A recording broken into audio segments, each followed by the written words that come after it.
ಮಹಾಪ್ರಭು, ಶ್ರೀರಾಮಚಂದ್ರನ ಪಟ್ಟಾಭಿಷೇಕವಾದರೆ ದೇವಲೋಕದ ಕಲ್ಪವೃಕ್ಷವೇ ಕರಳಿದಂತಲವೇ ಮಹಾಪ್ರಭು. ಮತ್ತು ಈ ಪುರಜನರಿಗೆ ಸಂತೋಷವಾದ ವಿಷಯವಲ್ಲದೆ ಬಹಳ ಸಂತೋಷವಾಯಿತು ಸುಭದ್ರರೇ. ಅಂದ ಹಾಗೆ ಈ ವಿಚಾರವಾಗಿ ಮೊದಲು ಗುರುಗಳಾದ ವಸಿಷ್ಠ ಮಹರ್ಷಿಗಳಲ್ಲಿ ಪ್ರಸ್ತಾಪಿಸಬೇಕಾಗಿರುವುದರಿಂದ ನೀವೀಗಲೇ ಹೋಗಿ ಗುರುಗಳಾದ ವಸಿಷ್ಠ ಮಹರ್ಷಿಗಳನ್ನು ಆಸ್ಥಾನಕ್ಕೆ ಕರೆದುಕೊಂಡು ಬನ್ನಿ. ಆಗಬಹುದು.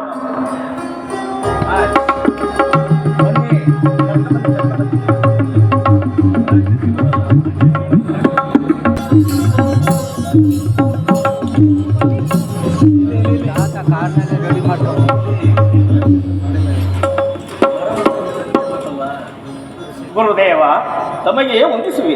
ಚಕ್ರವರ್ತಿ, ನಿನಗೆ ಮಂಗಳವಾಗಲಿ. ಬನ್ನಿ ಗುರುದೇವ, ಬನ್ನಿ. ಈ ಪೀಠವನ್ನು ಅಲಂಕರಿಸಿ.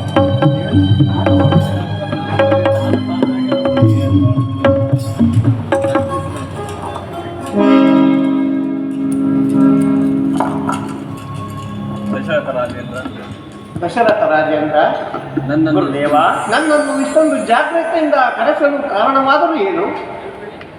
ಗುರುದೇವ, ನಿಮ್ಮನ್ನು ಕರೆಯಿಸಿದ ಕಾರಣವು ಏನೆಂದರೆ 60 ಸಹಸ್ರ ವರ್ಷಗಳ ಕಾಲ ಅವಿಚ್ಛಿನ್ನವಾಗಿ ರಾಜ್ಯಭಾರ ಮಾಡಿ ತೃಪ್ತನಾದ ನಾನು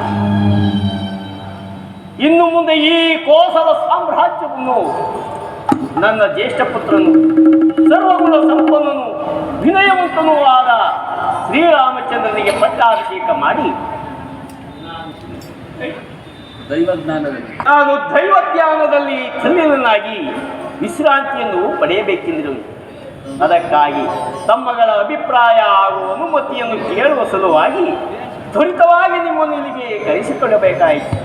ಇದಕ್ಕೆ ತಮ್ಮಗಳ ಅನುಮತಿಯನ್ನು ನೀಡಬೇಕೆಂದು ಪ್ರಾರ್ಥಿಸಿಕೊಳ್ಳುವುದೇ. ಆಗಬಹುದು ಚಕ್ರವರ್ತಿ.